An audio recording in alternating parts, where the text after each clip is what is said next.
ALHAMDULILAH. Tahniah, Fatah Amin dan Amira Othman.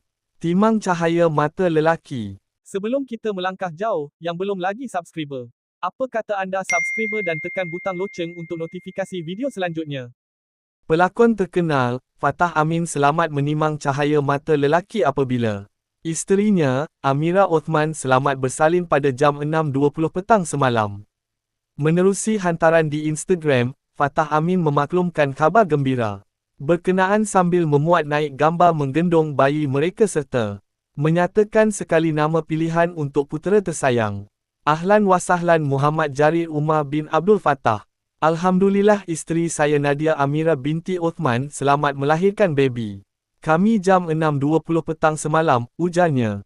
Dalam perkongsian tersebut juga, Fatah meluahkan rasa syukur serta mengucapkan terima kasih kepada semua pihak yang mendoakan kesejahteraan mereka. Aktor berkenaan turut berdoa agar Jarir menjadi anak yang soleh serta penyejuk mata kedua orang tua. Terima kasih pada yang mendoakan. Semoga Jarir menjadi anak yang soleh penyejuk hati Momi dan Dadi, katanya.